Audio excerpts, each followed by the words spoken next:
Good evening. I am your host, Bishop Grigori, welcoming you once again to this edition of the God's Word News Service Bishop's Report. Tonight's report is titled Article 5 Constitutional Convention, a Nightmare Waiting to Happen. Now, the first casualty that leads to tyranny is religious belief, faith, and this is followed by embracing and toleration of all sorts of immoral behavior throughout society.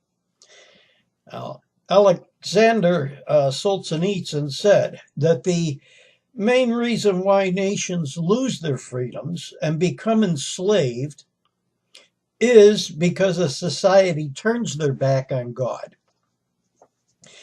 And when mankind forsakes God, tyranny always follows. As people become more and more immoral, a deterioration in education begins, which leads to a slow dumbing down and indoctrination or brainwashing of the masses begins. School children are fed a daily diet of falsehoods concerning their nation's history. They are slowly led away from the truth concerning authentic liberty. Students are led toward self-absorption, that their needs, wants, and feelings are all that matter. Then, as this process is repeated in each successive generation, true ignorance of the truth becomes the norm. The people no longer realize, nor do they care, that godlessness is always the first step to the loss of freedom, the first step to the concentration camps and mass executions.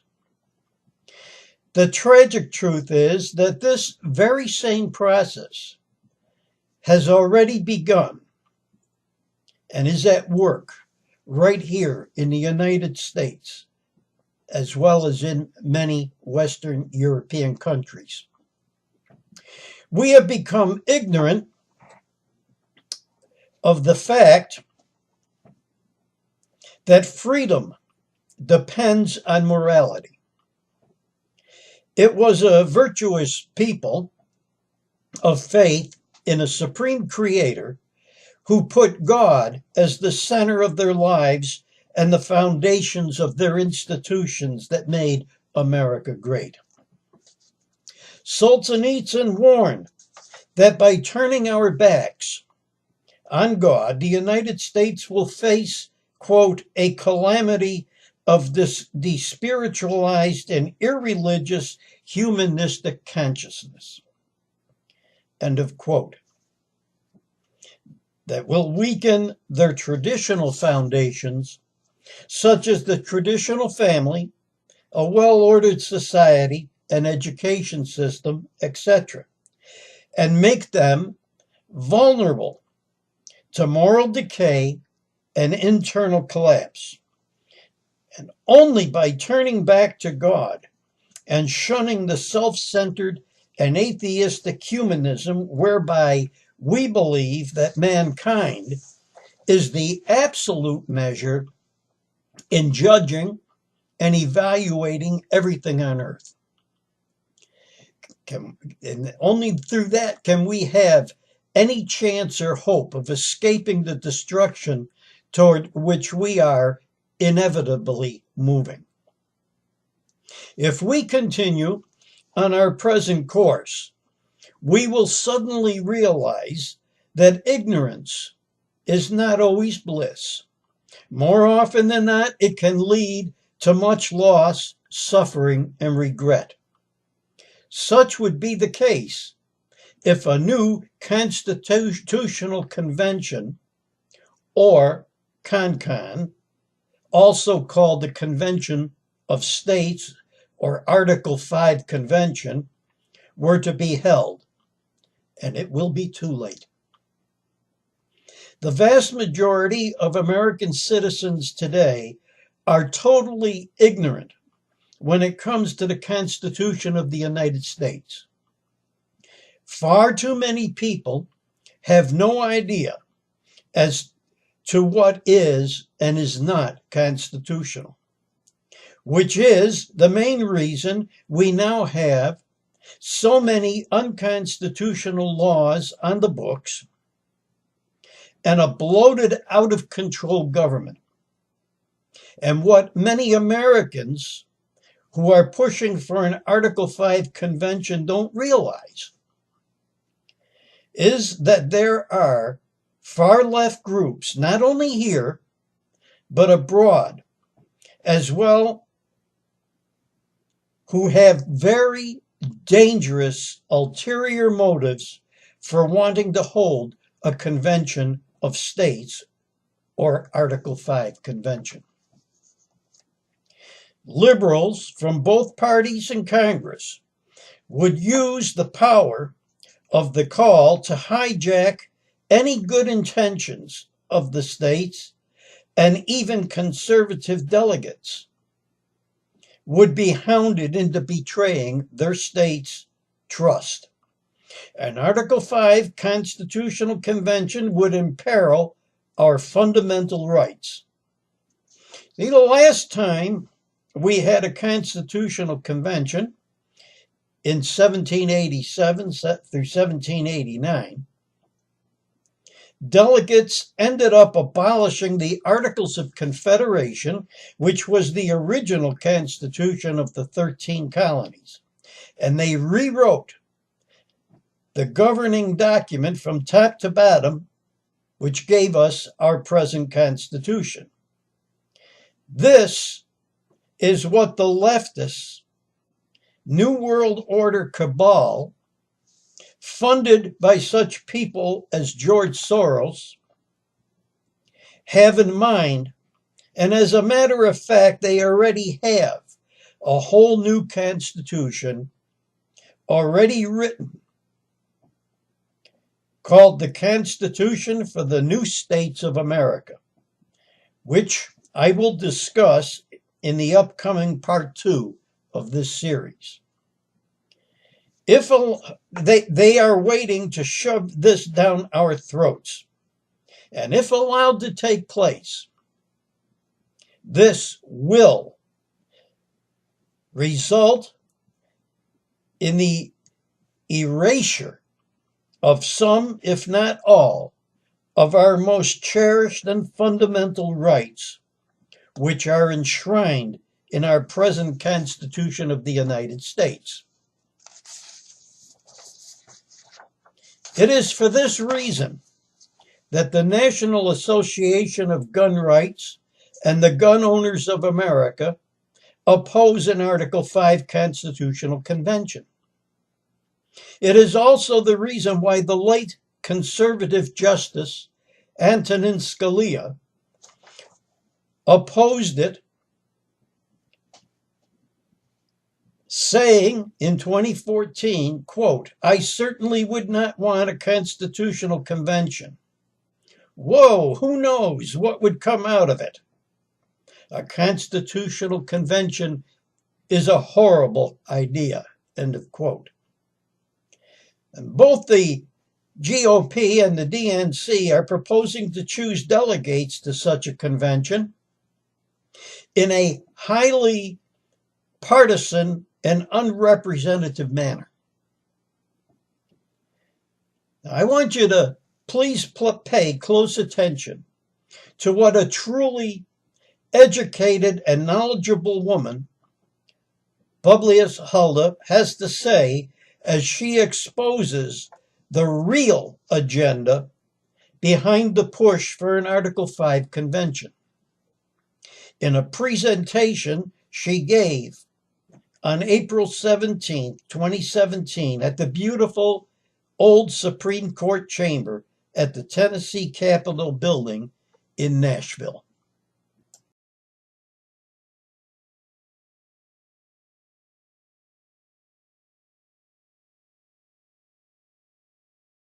I write under the pen name Publius Hulda. That's how you can find me on the internet. I'm an old retired trial lawyer. I prove what I say. Here are my exhibits. Leave me your card or email me and I'll send you a written version of my testimony today, which has links to where you can see the exhibits for yourself.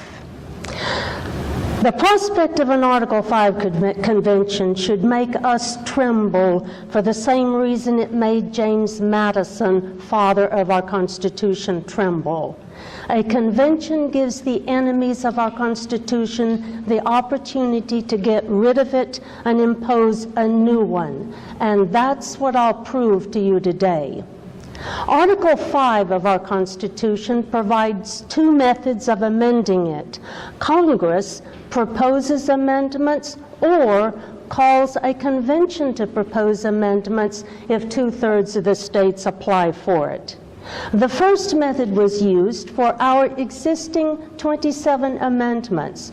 Congress proposed them and sent them to the states for ratification or rejection. Under the second method, Congress calls a convention. We've never had a convention under Article 5. They are dangerous. And James Madison, Alexander Hamilton, 3 U.S. Supreme Court justices, among others, warned against it. But the pro-convention lobby has been pushing for a convention for 50 years. Ever since the Ford Foundation produced the proposed Constitution for the new states of America. Read this proposed Constitution and you will tremble for your country. In the past, conservatives defeated the periodic pushes for a convention. So the con lobby changed tactics. Now they are marketing it to appeal to conservatives. They are telling conservatives that the only way to rein in the federal government is to amend the Constitution, and we can only get the amendments they say we need at a convention. So let's look at the Constitution they say must be amended in order to limit the power and jurisdiction of the federal government. When we ratified this Constitution, we created the federal government. It is a federation of sovereign states united under a national government only for those limited purposes itemized in the Constitution, with all other powers reserved by the states or the people. We listed every power we delegated to the federal government in the Constitution. Most of the powers delegated over the country at large are listed at Article 1, Section 8, Clauses 1 through 16 on this one page. All our Constitution authorizes the national government to do over the country at large falls into 4 categories. 1, military defense, international commerce and relations. 2, immigration and naturalization. 3, domestically create a uniform commercial system with uniform weights and measures, patents and copyrights, a money system based on gold and silver, bankruptcy laws, mail delivery and some road building, and 4, with some of the amendments, secure certain civil rights. That's it. All other powers are reserved by the states or the people. This chart illustrates the federal structure of our government and lists the powers delegated to the federal government over the country at large. As you see, it's a short list. It's only with respect to the enumerated powers listed in the Constitution that the federal government has lawful authority. If it's on the list, Congress may make laws about it. But if it's not on the list, the federal government usurps power and acts unlawfully when it interferes. When a government merely secures God-given rights, as ours was created to do, we are never put in conflict with each other because no one has his hand in anybody else's pocket or is telling them what to do. So why did the federal government turn into Frankenstein? Everybody ignores the Constitution. It is ignorance of our Constitution, along with the collapse of religion, morality, and personal responsibility, which have brought us to the brink of destruction. We forgot that the federal government has lawful authority only over the handful of enumerated powers listed in the Constitution. Because we didn't know what this says, the federal government was able to usurp thousands of powers which are not on the list. State governments collaborated with the usurpations by taking federal funds to implement unconstitutional federal programs. To claim that these problems can be fixed by amending our Constitution is like saying a wicked nation can be fixed by revising the Ten Commandments.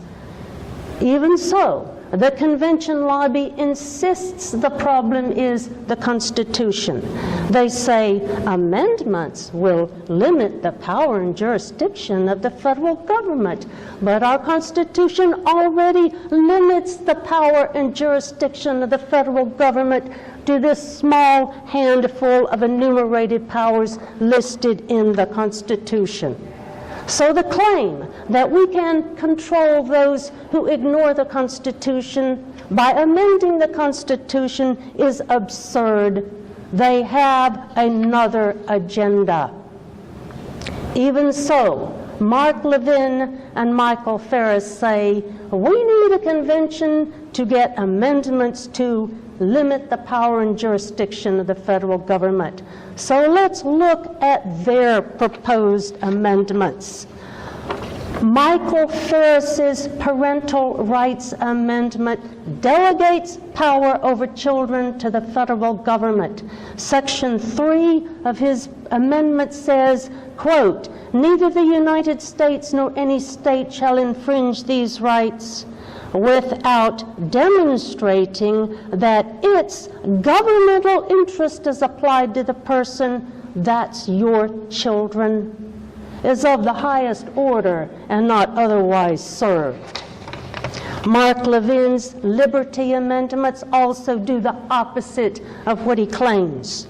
His amendment to limit the federal bureaucracy legalizes what are now unconstitutional federal agencies: education, energy, agriculture, environmental protection, etc., etc., etc. Our Constitution doesn't authorize these agencies. They are not on the list. But Levin's amendment legalizes all such agencies for as long as Congress reauthorizes them.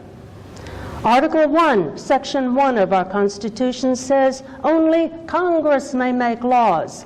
But since Woodrow Wilson, federal agencies have been writing rules. This is the Code of Federal Regulations. All these rules are unconstitutional, as outside the scope of powers delegated, and is in violation of Article 1, Section 1. But Levin's amendment to limit the federal bureaucracy legalizes all these rules and the rulemaking process for as long as Congress approves the rules. Levin's amendment to limit federal spending is also phony. Our Constitution limits federal spending to the enumerated powers. If you go through our Constitution and highlight all the powers delegated to Congress and the President, you will get a complete list of the objects on which Congress is authorized to spend money. That's how our existing Constitution already limits spending, but everyone ignores it.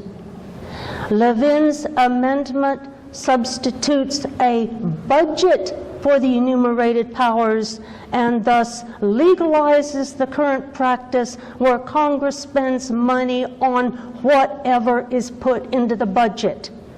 His amendment thus changes the constitutional standard for spending from whether the object is an enumerated power and creates a completely new constitutional authority to spend on whatever Congress or the President want to spend on. And while his amendment pretends to impose a limit on the amount of spending, that limit is fictitious because it can be waived whenever Congress votes to waive it. So their amendments don't limit the power and jurisdiction of the federal government. They increase the powers and jurisdiction of the federal government by legalizing powers it has already usurped. They say, we must amend the Constitution because people in Washington don't understand it. Rubbish. Our Constitution is so simple, Alexander Hamilton said, the people are the natural guardians of the Constitution. Hamilton expected us to be enlightened enough to distinguish between a legal exercise and an unlawful usurpation of power. Federalist number 16, next to the last paragraph. If it's on the list, Congress may make laws about it. But if it's not on the list, the federal government usurps power and acts unlawfully when it interferes. For clauses the Supreme Court perverted, interstate commerce, general welfare, necessary and proper clause, we don't need a convention to draft amendments showing what these clauses mean. Just look it up in the Federalist Papers, but I've already done it. You can have a copy. The link is in my written testimony. The convention lobby's whole case is based on a fabricated George Mason quote. They claim he said the Article 5 convention was given to state legislatures as the remedy when the federal government got out of control. Mason never said that. James Madison kept a journal at the Federal Convention of 1787. I went through it page by page and pulled out every reference to what became Article 5. I wrote it up. You can read it. This is what really happened. Under Article 5, under the Articles of Confederation, our first Constitution, amendments had to be approved by the Continental Congress and all of the states.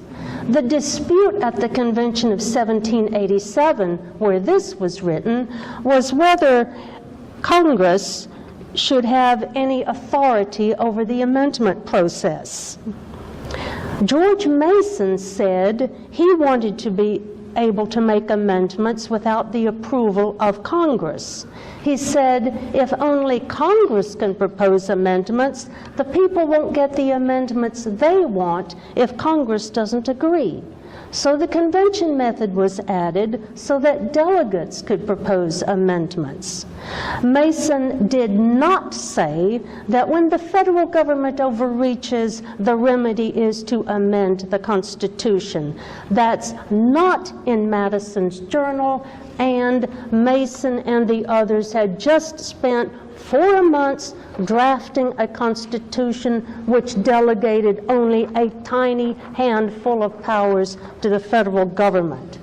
So when the federal government usurps powers not delegated, they're ignoring the existing constitutional limitations on their powers.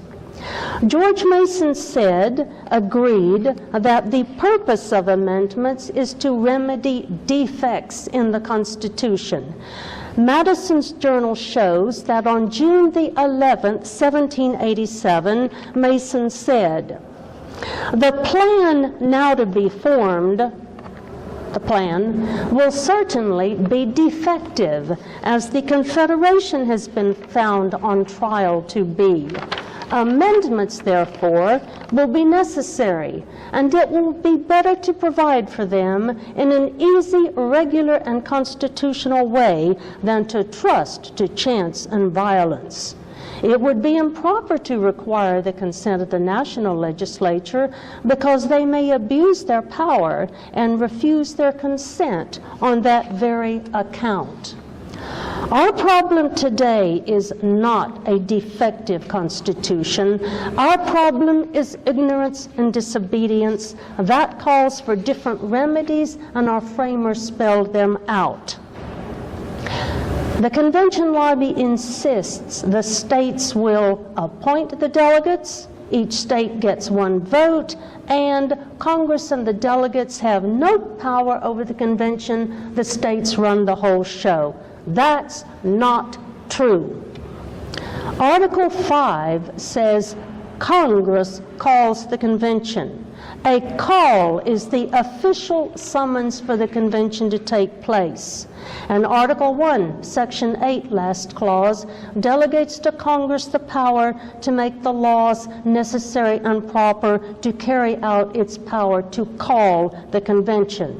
The states don't call it, they apply for it. The entity applying doesn't dictate the terms. The April 2014 report of the Congressional Research Service shows that Congress sees Article 5 as delegating to it exclusive authority over setting up the convention, and that in Congress's preparations for Article 5 conventions in the past, Congress has claimed the power to determine the number and selection process for delegates, has planned to apportion delegates according to the Electoral College, and has provided that delegates would receive immunity from arrest. The convention lobby insists they know exactly how a convention is going to operate, but page 27 of the CRS report says, "In the final analysis, the question, what sort of convention, is not likely to be resolved unless or until the 34-state threshold has been crossed and a convention assembles."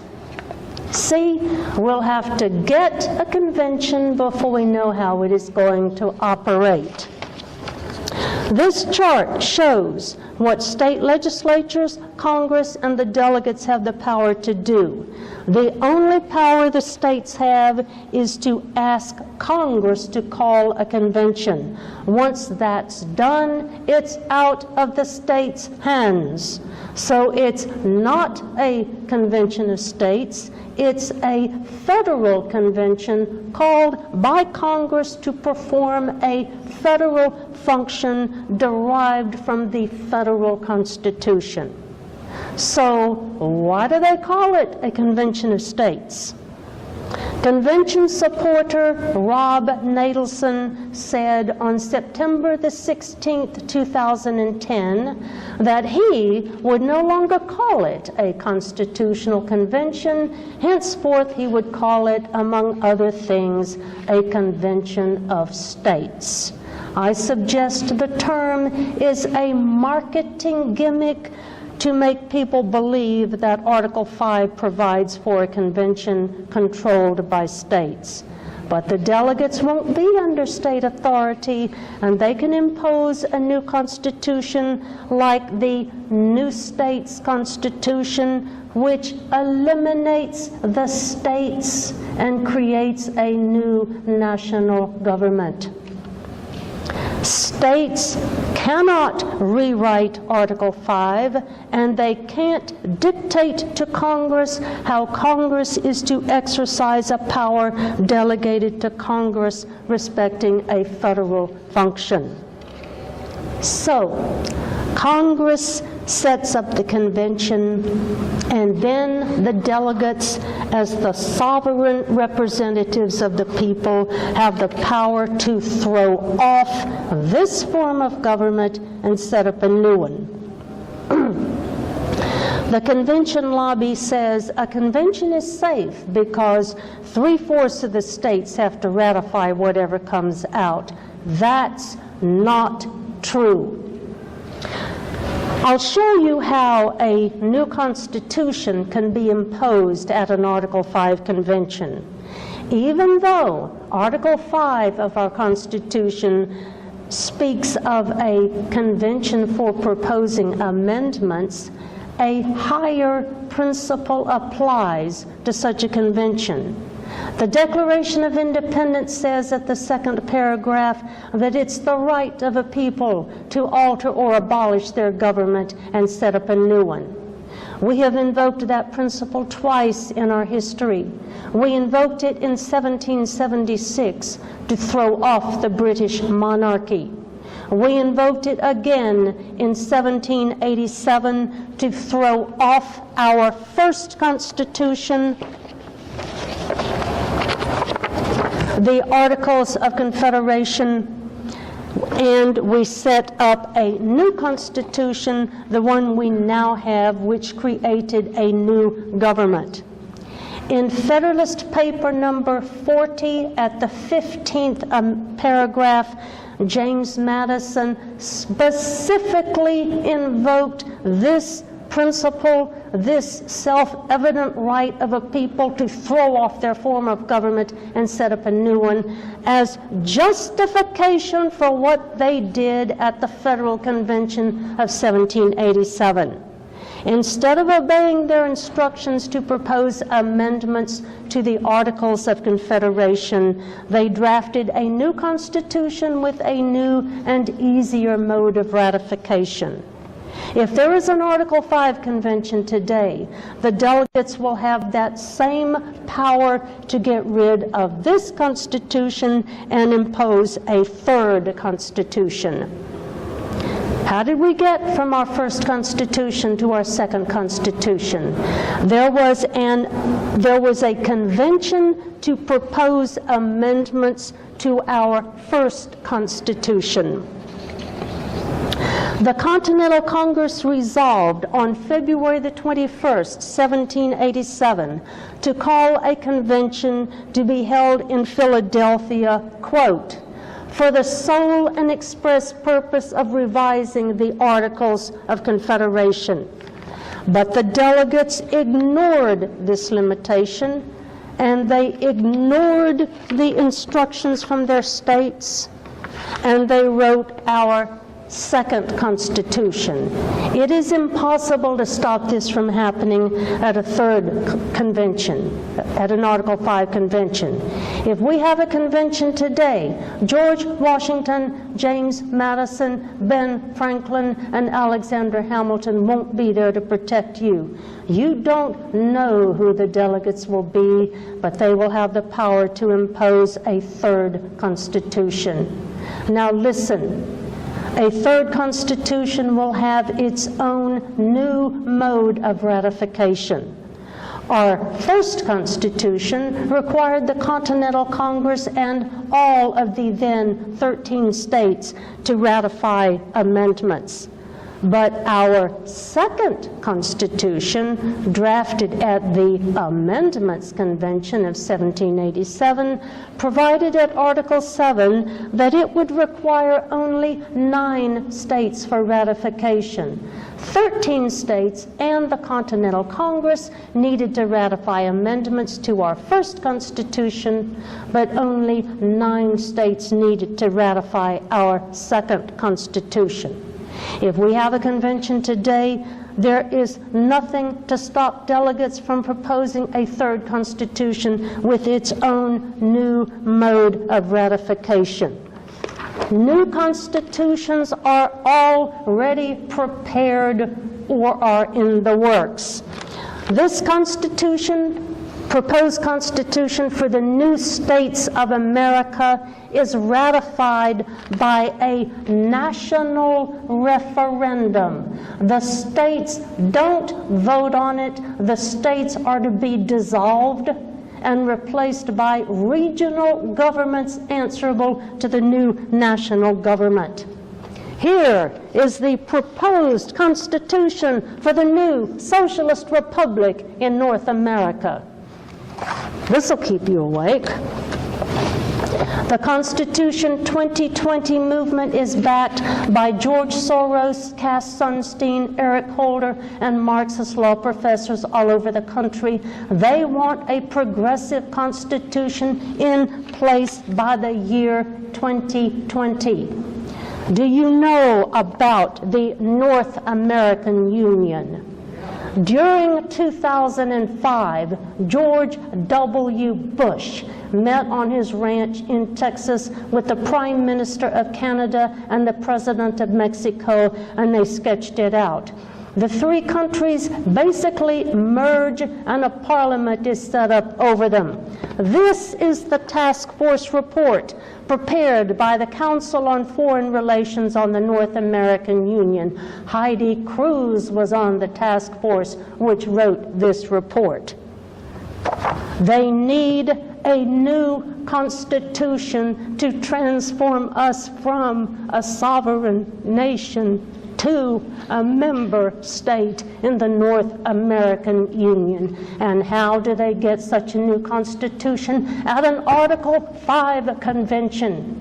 And how do they get an Article 5 convention? Tell the American people, we need an Article 5 convention so we can get amendments to limit the power and jurisdiction of the federal government. I suggest that the big money and the big power and the political elite are behind this push for an Article 5 convention. Do not allow them to complete their revolution against us and usher us in to the new world order. The convention lobby says delegates to an Article 5 convention can be controlled by faithful delegate laws passed by the states. That's absurd. The delegates will be the sovereign representatives of the people performing a federal function. They will have sovereign immunity for whatever they do. The states cannot repeal the Declaration of Independence. It asserts that a people have the right to throw this off and set up a new government. And even if delegates didn't have sovereign immunity, it's easy to circumvent faithful delegate laws. Delegates can make the proceedings secret. That's what they did at the Federal Convention of 1787, where this Constitution was drafted. Madison's journal shows that on May the 29th, 1787, the delegates to that convention voted to make it secret. If the proceedings are secret, the states won't know what is going on and can't stop it. And if the delegates vote by secret ballot, the states would never know who did what. So it would be impossible for the states to remove or replace delegates who violate state instructions. So now you see why brilliant men warned against an Article 5 convention. In Federalist number 49, James Madison said, "The legislators who caused the problem would get themselves seats at the convention and would control the outcome of a convention." In his November the 2nd, 1788 letter to Tuberville, Madison said he trembled at the prospect of a second convention. And if there were an Article 5 convention, the most violent partisans and individuals of insidious views would strive to be delegates and would have a dangerous opportunity of sapping the very foundations of the fabric of our country. In Federalist Paper number 85, Alexander Hamilton said at the last paragraph that he dreads the consequences of another convention because the enemies of our Constitution want to get rid of it. Justice Arthur Goldberg said in his 1986 editorial in the Miami Herald that any attempt at limiting the agenda would almost certainly be unenforceable. Chief Justice Warren Burger said in his June 1988 letter to Phyllis Schlafly, "There is no effective way to limit or muzzle the actions of a constitutional convention. After a convention is convened, it will be too late to stop the convention if we don't like its agenda.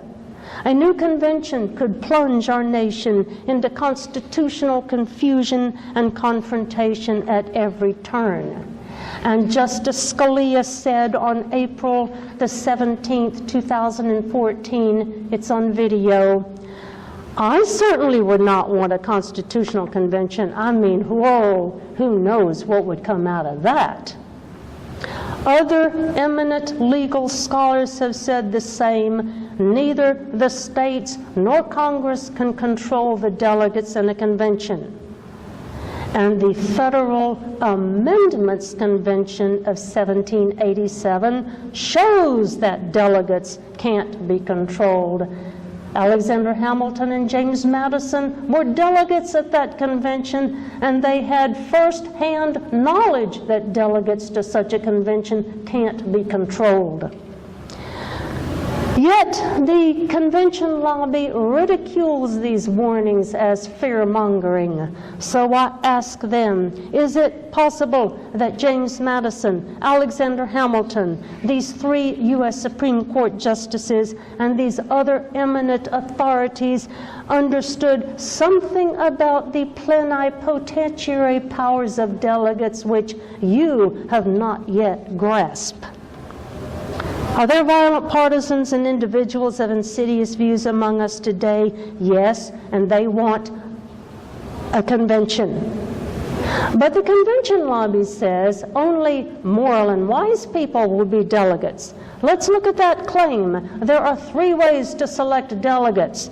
Congress. Do you trust Congress to appoint moral and wise people as delegates? State legislators. Do you trust state legislatures in the other states to appoint moral and wise people as delegates? Popular election. Do you trust the people to elect moral and wise people as delegates? This is the most corrupt period in our history, and moral and wise people haven't been in charge of anything for 100 years. The convention lobby has been able to mislead people because they don't know that our Constitution already limits the federal government to the handful of powers enumerated in the Constitution, and that our Constitution already limits Congress's spending to the enumerated powers. Because they don't know, they can be manipulated into believing that the Constitution is the problem. But amendments don't control governments which already ignore the Constitution. The First Amendment didn't stop them from banning Christian speech in the public square. The Second Amendment didn't stop them from restricting and regulating firearms. The Fourth Amendment didn't stop them from spying on us without a warrant. And the 10th Amendment didn't stop them from usurping thousands of other powers not delegated. So, what should we do? James Madison said, our Constitution depends on the people having the virtue and intelligence to select men of virtue and wisdom to office. We need to learn these documents and recover our virtue. Second, don't go along with the lawlessness.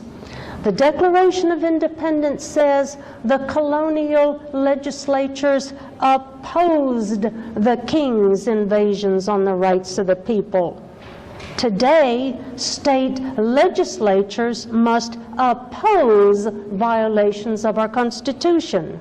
Hamilton, Jefferson, and Madison said, when the federal government does things which are not on the list, each state has the natural right to nullify of their own authority all such acts of the federal government. Nullification is based on the creator-creature relationship between the states and the federal government. Since the states created the federal government, they are the final authority on whether their creature has violated the constitutional compact the states made with each other. Those are not my words, those are our framers' words, and you can find them in my written testimony. The 10th Amendment says all powers not delegated to the United States by the Constitution are reserved to the states or the people. What happened to these reserved powers? The states surrendered them to the federal government. Tennessee didn't nullify Obamacare because if we did, we'd lose $6 billion in federal funds. I'm told the feds paid Tennessee $500 million to sign on to Common Core. According to the Pew report, for fiscal year 2014, 39.9% of Tennessee's revenue was from federal funds. What reserved rights and powers of the states and the people were surrendered to get that federal money? The states are not victims of federal tyranny. They go along with federal tyranny. They do it for the money, and all that money is added to the national debt. Tennessee has already submitted 2 applications for an Article 5 convention to Congress. Please rescind them, and please don't pass any more applications this year. Our Constitution filled all Europe with wonder and veneration. Let's work to downsize the federal government back to its constitutional limits and restore the Constitution we already have. Thank you for your attention. I welcome your questions. If we don't get your question today, contact me at any time. I'm at your service. I've got these charts to give out to you if you already don't have them, and my contact info is there. But it's publiushulda@gmail.com. Well, thank you for joining me this evening. And be sure to watch for part 2 of this series, where I will discuss the proposed Constitution for the new states of America. Until then, may God richly bless each and every one of you in the name of the Father, the Son, and the Holy Spirit. Amen. Have a blessed and safe night.